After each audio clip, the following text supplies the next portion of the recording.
انہوں نے جو اقدامات کیے اور جو انیشیٹو لیے اس نے پاکستان کی سیاست کی چولیں ہلائی. انہوں نے سب سے پہلے 25 مئی کا دھرنے کا اعلان کیا, پھر اسلام آباد آئے, اس کے بعد لانگ مارچ کا اعلان کیا, وزیر آباد میں ان پر فائرنگ ہوئی اور لانگ مارچ جو ہے ان کو منسوخ کرنا پڑا. اور اس کے بعد بھی دیکھ لیں آپ صاحب, یہ بات آپ کی بالکل درست ہے. ہم نے ایک کمپیریزن کرنا ہے کہ 2022 جنوری سے لے کے دسمبر تک, جی بالکل ہم سیاست پر بھی آئیں گے.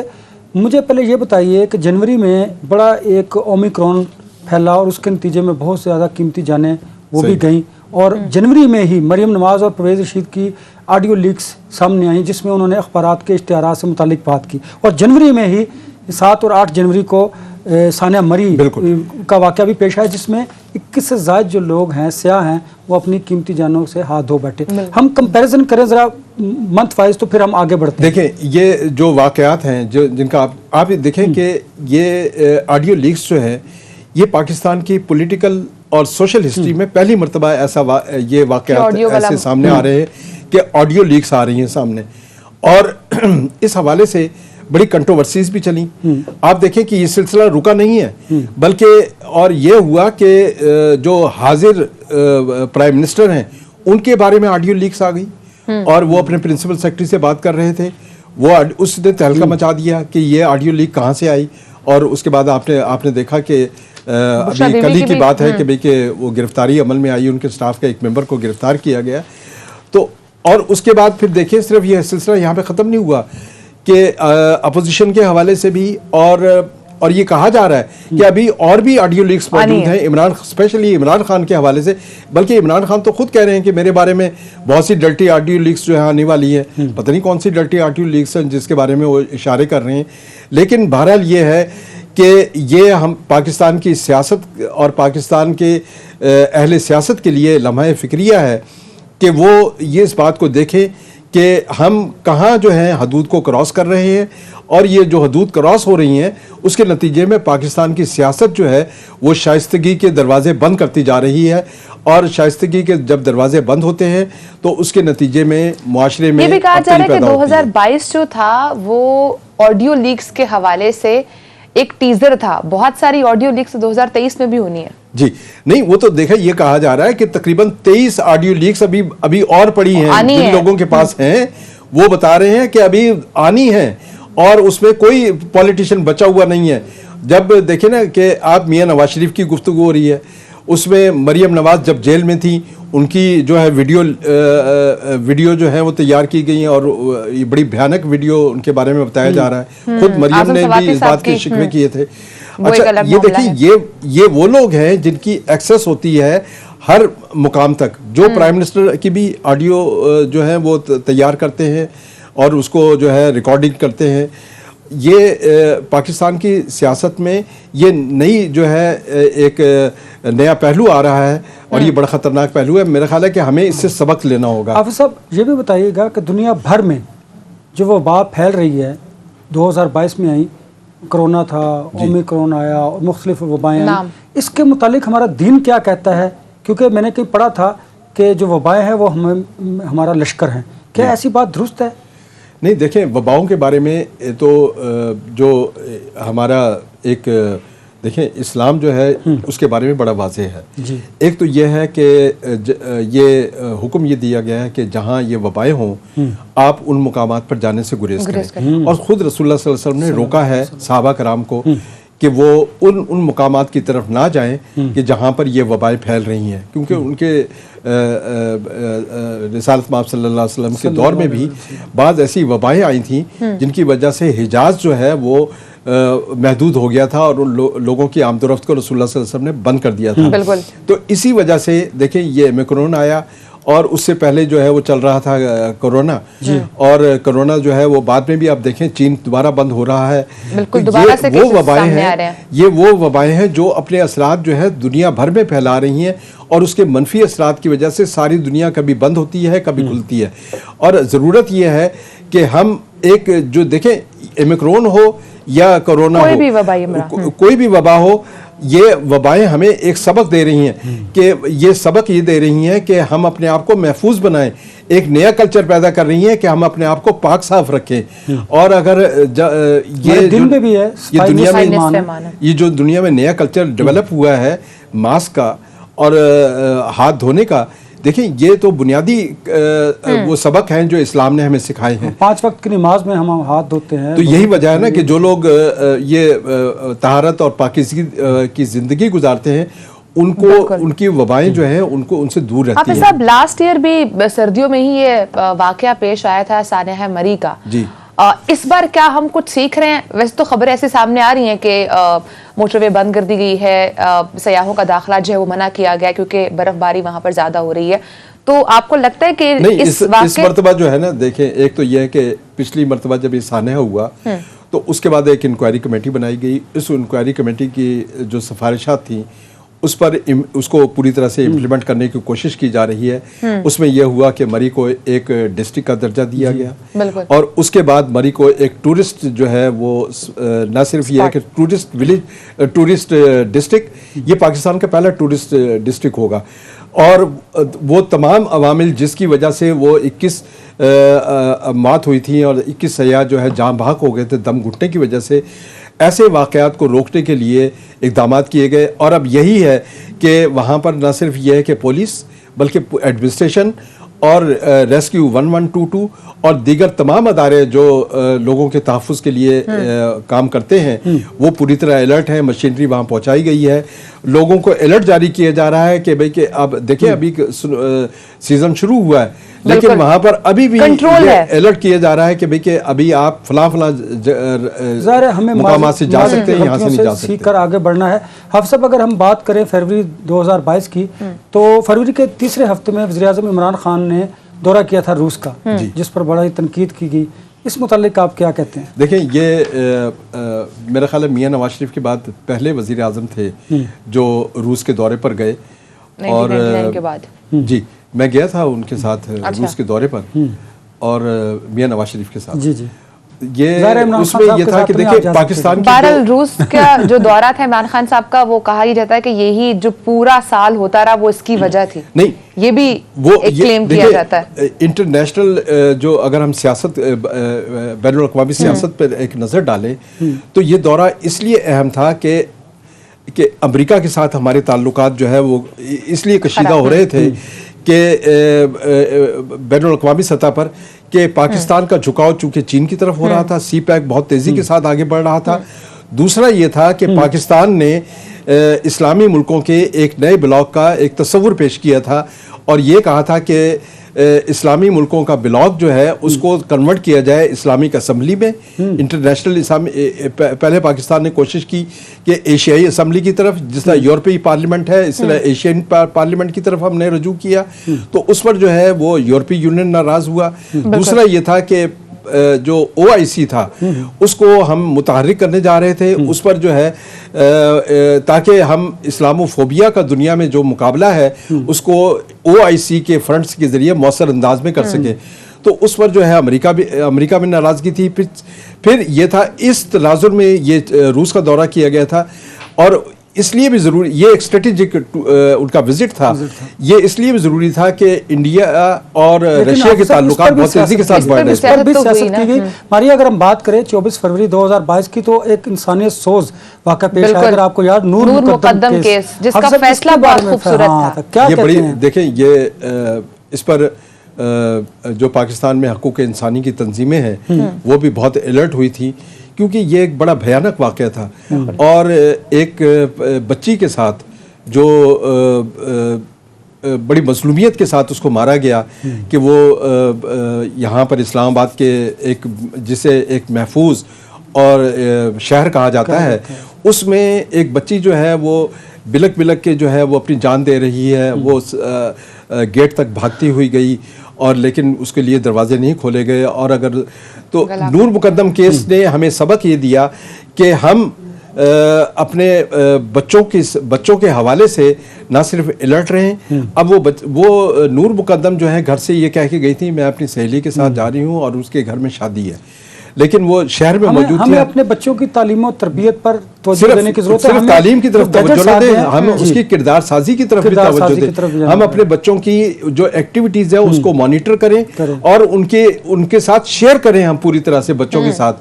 ہم اپنے بچوں کی زندگی میں, یہ ہماری ذمہ داری ہے ایز اے پیرنٹ کہ ہم اپنے بچوں کی زندگی میں ان کو ٹائم دیں, اور وہ ٹائم جو ہمارے پاس دستیاب ہے اسی ٹائم میں سے ہم بچوں کے لیے ٹائم نکالیں تاکہ آئندہ ایسے واقعات سے بچا جا سکے. ٹھیک ہے, لیکن اس کے ساتھ ساتھ اگر میں اگلے مہینے کی طرف موو کروں, مارچ کی طرف, تو اس میں ہم نے دیکھا کہ ایک ایسا خطرناک ڈیزیز آیا جس کی وجہ سے ہزاروں مویشیوں کی اموات ہوئی ہیں, اور اس کے ساتھ ساتھ ایک اور جہاں واقعہ پیش آیا تھا وہ خانے وال میں بھارتی میزائل جب آ کے گرا تھا, جس پر بھارتی حکام نے اس غلطی کا اعتراف بھی کیا تھا. تو ایسا بھی آئی تھنک فرسٹ ٹائم ہی ہوا تھا کہ بھارتی حکام نے اپنی کسی غلطی کا اعتراف کیا تھا.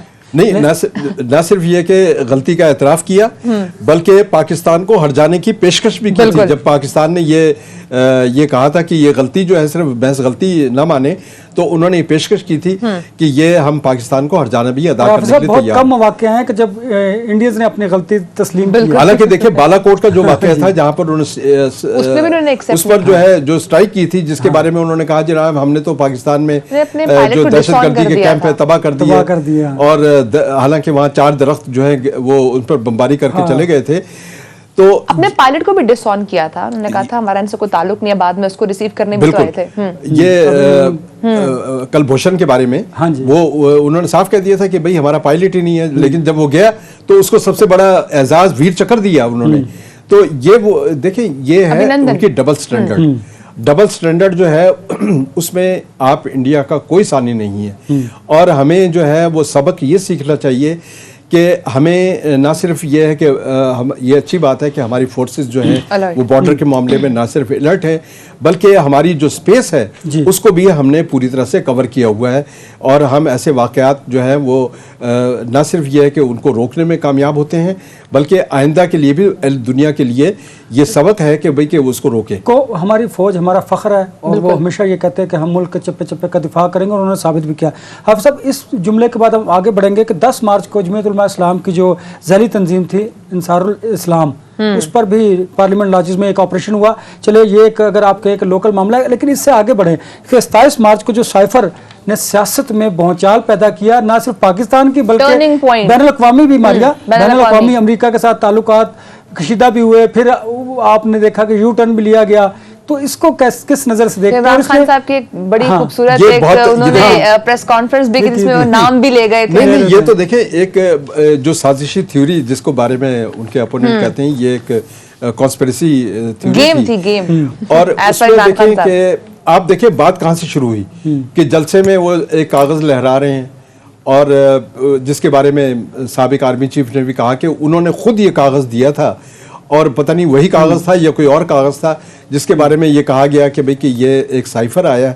دیکھیں سائفر جو ہے وہ اس کو ان کوڈ کرنا کوئی آسان کام نہیں ہوتا, اور وہ ایک اسپیشلائزیشن ہوتی ہے, اور وہ فورن وہ ڈی کوڈ آسانی سے نہیں ہو سکتا, یہ صرف فورن آفس کے سے ہی ڈی کوڈ ہو سکتا ہے اور کہیں سے نہیں ہو سکتا. ماریا بات کریں ذرا, پہلے آپ ذرا وزیر اعلیٰ پنجاب کی عثمان بزدار لائل ہونے کا ثبوت دیا. عثمان بزدار صاحب نے لائل ہونے کا ثبوت دیا, اور انہوں نے خود ریزائن دیا, اور پھر اس کے بعد انہوں نے اپنی جگہ یہ پہلا موقع آیا ہے پنجاب میں کہ ایک سال میں 3 چیف منسٹر پنجاب نے دیکھے. بالکل, اور ایسا اتار چڑھاؤ آیا. حمزہ شہباز اینڈ پرویز الہی. دیکھیں بزدار کے بعد حمزہ شہباز آئے, حمزہ شہباز کے بعد پرویز الہی, 5 مہینے سے پرویز الہی ہیں, اور پرویز الہی جو ہیں وہ کہہ رہے ہیں کہ جو ریلیف کے کام میں نے کیے ہیں 5 سال میں کسی نے نہیں کیے. لیکن سب سے مین پوائنٹ یہاں پر یہ تھا کہ عثمان بزدار نے اپنے عمران خان صاحب سے لائل ہونے کا بہت بڑا ثبوت دیا.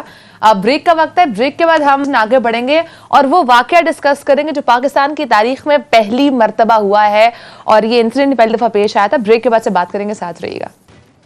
ویلکم بیک ناظرین. حافظ صاحب, بنا وقت ضائع کیے ڈائریکٹ اپریل کی طرف موو کروں گی, جب پاکستان کی تاریخ میں پہلی مرتبہ تحریک کامیاب ہوئی اور وزیر اعظم عمران خان صاحب کو گھر جانا پڑا, اور سال کے شروع میں وزیر اعظم تھے اور سال کے آخر میں وہ اپوزیشن لیڈر تھے. جی دیکھیں, یہ اپریل کا جو مہینہ ہے وہ واقعی یہ حقیقت ہے کہ پاکستان کی پولیٹیکل ہسٹری کا ایک یونیک اور منفرد واقعہ جو ہے دیکھ رہا ہے, جس میں دنیا نے دیکھا کہ پاکستان کے ایک سٹنگ پرائم منسٹر جو ہیں اس کے خلاف جو ہے ووٹ آف نو کانفیڈنس جو ہے وہ پاس ہوا، اور نہ صرف یہ کہ 187 سے تحریک منظور ہوئی، بلکہ یہ اس میں ساتھ دوسرا اہم واقعہ یہ ہوا کہ جو اپوزیشن تھی وہ اقتدار میں آ گئی، اور عمران خان کی جو پارٹی تھی انہوں نے ایکسیپٹ نہیں کیا کہ ہم اپوزیشن میں بیٹھیں گے، انہوں نے اجتماعی استعفے دینے کا اعلان کیا، 137 اس وقت ان کی تعداد تھی، اور انہوں نے استعفے پیش کیے،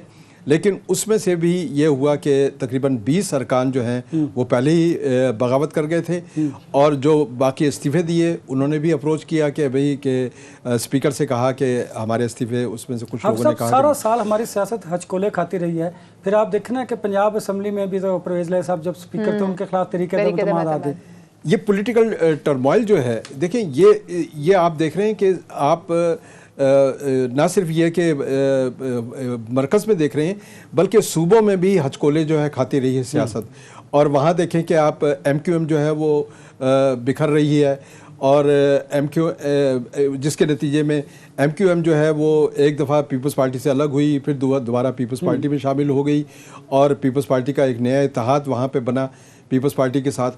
تو یہ دیکھیں کہ جو انہونی تھی وہ ہوئی، ایسے واقعات جن کے بارے میں ہم محض ایک تصور کر سکتے تھے کہ یہ واقعات کبھی نہیں ہوئی، کامیاب نہیں ہو سکتی، لیکن وہ ہوئے، یہ ہو کر رہے ہیں۔ ایک اور انہونی تو نہیں کہتے ہیں، وہ خواہش کہہ لیتے ہیں کہ شہباز شریف صاحب کے وزیر اعظم بننے کی خواہش پوری ہو گئی۔ دیکھیں وہ یہ بھی ایک بڑا عجیب واقعہ تھا، کوئی نہیں، کیونکہ شہباز شریف نواز شریف صاحب کے ہوتے ہیں، اگر شہباز شریف صاحب وزیر نہیں، اعظم پھر بن دوسرا جاتے یہ تھا کہ ایک شخص جس کو گھمایا جا رہا تھا کہ وہ عدالتوں کے چکر لگاتا رہے، جیلوں کے چکر لگاتے رہے، اور وہ اس کے بارے میں جب یہ کہا گیا کہ آپ وزیر اعظم بن رہے ہیں تو یقیناً ان کے لیے بھی ایک بالکل انوکھا واقعہ تھا۔ بالکل ایسا ہی ہے۔ انور صاحب، توہین مذہب کے نام پر جو قتل ہوتے ہیں وہ بھی کافی افسوسناک واقعات ہیں جو ہوتے ہیں۔ بات کری وہ جو پرینکا کمارا جی، ان کے جو قتل کیس ہوا تھا اس کے حوالے سے بات کرنا دیکھیں، بات یہ بہت خوفناک واقعہ ہے۔ یہ دیکھیں، یہ ایک ہمارا جو پہلو ہے یہ بڑے روح فرسا بھی پہلو ہے کہ ہم مذہب کو ایکسپلائٹ کرتے ہیں، اور مذہب کے نام پر ہم سیاسی نہیں بلکہ ذاتی دشمنیوں پہ قتل کر دیتے ہیں لوگوں کے، اور یہ قطعی طور پر اسلام کے منافی ہے۔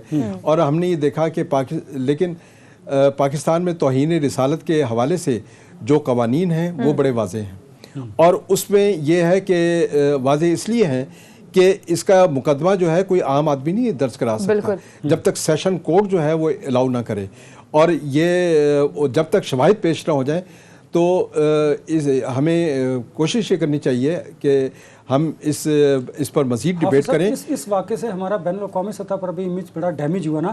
میں بات کروں گا 26 اپریل کو جب چینی اساتذہ پر خود کش حملہ ہوا، ایسے واقعات پاکستان کے سافٹ امیج کو نقصان پہنچاتے ہیں۔ اب ہم مئی کی طرف اگر آئیں، حافظ صاحب میں بات کروں تحریک انصاف کے منحرف ارکان کو جو ڈی سیٹ کیا گیا، جی اس پہ آپ بات کیجیے۔ دیکھیں، بات یہ ہے کہ الیکشن کمیشن نے جب تحریک انصاف کے ارکان کو ڈی سیٹ کیا ہے، یہ بھی ایک نیا واقعہ تھا کہ وہ لوگ پہلے احساس میں الیکشن کمیشن بہت اس پہ تنقید نہیں، اس کی وجہ یہ تھی کہ اتھارٹی تو تھی ان کے پاس، لیکن 2018 کے ایکٹ میں جو ترامیم کی گئی تھی اس میں فلور کراسنگ کو بالکل بند کر دیا گیا تھا، اور ہارس ٹریڈنگ کو روکنے کے لیے یہ فیصلہ کی۔ اور اس سے بھی پہلے جائیں کہ جب 2006 میں چارٹر آف ڈیموکریسی سائن ہوا، اس میں دونوں پارٹیوں نے، پاکستان پیپلز پارٹی اور Pakistan P M L N نے یہ طے کر لیا تھا کہ وہ فلور کراسنگ کو روکیں گے اور کسی دوسری پارٹی کے ارکان کو قبول نہیں کریں گے۔ لیکن اس کے ساتھ ساتھ وقت تھوڑا کم ہے حافظ صاحب، میں اس لیے تھوڑا کوئکلی آگے موو کروں گی۔ مہنگائی اس سال سب سے زیادہ دیکھی گئی ہے اور کنٹرول نہیں ہوئی ہے، اور جون کے مہینے نہیں، دیکھیں یہ ہوا یہ ہے کہ جون کے ویسے تو جون میں ویسے عام طور پر بجٹ آتا ہے، بجٹ کے بارے میں یہی کہا جاتا ہے کہ وہ ہمیشہ مہنگائی ساتھ لے کے آتا ہے، اور خاص طور لیکن پاکستان میں جو مہنگائی کا جو سب سے زیادہ اثر پڑا ہے وہ انٹرنیشنل مارکیٹ میں پیٹرول کی قیمت میں اضافے کی وجہ سے پڑا ہے، کہ جب وہاں پیٹرول کی قیمتوں میں اضافہ ہوا تو ہم یہاں پر پہلے پیٹرول پر جو ہے سبسڈی دیتے رہے سابقہ عہد میں، اور اس کا نقصان یہ ہوا کہ ہم نے مہنگے داموں پیٹرول خریدا اور ہم کنزیومرز کو سستے داموں فروخت کرتے رہے، جس سے ایک ڈسپیرٹی آ گئی اور ایک عدم توازن کا احساس پیدا ہوا، اور پاکستانی کرنسی جو ہے اسے اپس اینڈ ڈاؤن کا شکار ہوتی رہی۔ لیکن اب یہ ہے دیکھیں بات یہ ہے کہ اس کی وجہ سے اشیاء ضروریہ مہنگی ہو گئی. اب صورتحال یہ ہے کہ پاکستان کی جو امپورٹس ہیں وہ زیادہ ہیں, ایکسپورٹس کم ہیں. بالکل. اور ہم دیکھیں یہ پاکستان زرعی ملک ہے, یہ افسوسناک ہمارے لیے لمحہ فکریہ بھی ہے کہ ہم گندم بھی امپورٹ کر رہے ہیں, کپاس بھی امپورٹ کر رہے ہیں, دالیں بھی امپورٹ کر رہے ہیں. ہمیں ہر چیز یہاں پہ بڑھانا ہوگا اور اکانومی کو ہمیں بہت جو ہے وہ طریقے سے دے کر چلنا ہوگا. جولائی کی طرف موو کرتے ہیں. جولائی میں وزیر اعلیٰ پنجاب کے انتخابات کے لیے انتخاب کے لیے ایک بار پھر سے ووٹنگ بھی ہوئی تھی, اور جس میں پرویز الہی صاحب دوبارہ آئے تھے. اور اس کے بعد خاتون اول کی بھی اس وقت کی جو تھی ان کی آڈیو لیک ہوئی. اس کے ساتھ ساتھ پنجاب کی 20 نشستوں کے اوپر ضمنی انتخابات بھی ہوئے تھے, جس میں سے مسلم لیگ نون کے مقابلے میں پاکستان تحریک انصاف نے 15 نشستیں جیتی تھی. 16 نشستیں جیتی تھیں. 16 ان کی تھیں اور نیشنل اسمبلی میں 11 نشستیں. سیاست پر تو ہم گفتگو کرتے رہے حافظ صاحب. اگست کے مہینے کی اگر میں بات کروں تو سیلاب کی جو تباہ کاریاں تھیں وہ تو پاکستان, دیکھیں یہ پاکستان کی سیاسی پاکستان کی جو ہسٹری ہے اس میں جو موسمیاتی تبدیلیاں جس کا ہم ساری دنیا کے سامنے اپنا بیانیہ پیش کر رہے ہیں کہ پاکستان جو ہے بری طرح متاثر ہو رہا ہے. ہمارے گلیشیئر پگھل رہے ہیں, اب گلیشیئر پگھلنے کی وجہ سے سیلاب جو ہے تیزی کے ساتھ آ رہے ہیں. لیکن ہم یہ دیکھ رہے ہیں کہ سیلاب کا جو سب سے زیادہ تباہ کاری ہے وہ سندھ میں ہوئی ہے, اندرونی سندھ میں, جہاں پر تمام دریا وہاں پر مل رہے ہیں. لیکن اب ہمیں سبق یہ لینا چاہیے, آگے چلنا چاہیے. جو موسمیاتی تبدیلیاں آ رہی ہیں, ستمبر کی بات کروں گا تو سائفر کی وجہ سے جو پھر اعظم خان صاحب جو پرائم منسٹر کے سیکرٹری تھے ان کی بھی مبینہ آڈیو آئی. ایون فیلڈ ریفرنس میں مریم نواز اور کیپٹن صفدر بری ہوئے. سیاست میں کسی پر بھاری وقت آیا اور کسی کو بڑا ریلیف ملا. اکتوبر کی اگر بات کریں لا اینڈ آرڈر کی وجہ سے بہت سارے نقصانات ہوئے ہمیں حافظ صاحب, اور سوات میں طالبان کی واپسی دیکھی گئی. یہ تو ایک ہم نے یہ حالیہ برسوں میں یہ دہشت گردی تقریباً ختم ہو گئی تھی, لیکن یہ افسوسناک پہلو ہے کہ سوات سے جو کام شروع ہوا وہ بڑھتے بڑھتے اسلام آباد تک پہنچ گیا, اور اس نے بہت الارمنگ اور وارننگ سچویشن پیدا کر دی اہل پاکستان کے لیے بھی اور سیکیورٹی اداروں کے لیے بھی. اور یہ اچھی بات ہے کہ ایک روز پہلے جب نیشنل سیکیورٹی کمیٹی کی میٹنگ ہوئی ہے اس میں تمام امور طے ہو گئے ہیں, اور یہ میٹنگ کنٹینیو ہوا ہے. پرسوں پھر میٹنگ ہوگی اس میں دہشت گردی کے حوالے سے بھی اور اکانومی, دو ایشوز ایسے ہیں. عسکری قیادت بڑی اس پر کنسرن ہے انہیں, اور وہ واقعی کوئی ایسا ڈیسیژن کرنا چاہتے ہیں جس سے دہشت گردی نہیں. دیکھیں یہ تو پوری قوم کو نیب, دیکھیں نیشنل ایکشن پلان جو ہم نے منظور کیا ہے اس کے اوپر عمل درآمد یقینی بنانا پڑے گا, اس پر عمل کرنا ہوگا. لیکن اس کے ساتھ ساتھ اکتوبر میں ہی ضمنی انتخابات میں عمران خان صاحب جو ہے وہ 7 نشستوں پر خود امیدوار تھے, اس میں 6 پر جیتی. اور اس کے ساتھ ساتھ عمران خان صاحب نے حقیقی آزادی مارچ بھی شروع کیا. یہ تیسرا ان کا مارچ تھا, یہ تیسرا مارچ تھا. اس سے پہلے 2 مارچ کر چکے تھے. حافظ اس میں ایک بڑا افسوسناک ماریا واقعہ پیش ہے جب ارشد شریف کا قتل ہوا اسی مہینے میں. پھر عمران خان صاحب 5 سال کے لیے نااہل بھی ہوئے. نومبر کی بات کریں ماریا ذرا. عمران خان صاحب پر قاتلانہ حملہ ہوا جس کو بہت زیادہ کرٹیسائز بھی کیا گیا. عمران خان صاحب نے اسمبلیوں سے نکلنے کا اعلان کیا, اور تو ایک بار پھر ہلی, اور پھر نئے آرمی چیف آئے. نہیں دیکھیں آرمی چیف کے حوالے سے دیکھیں خان صاحب نے جو ہے بڑے اس میں یو ٹرن بھی دیکھے,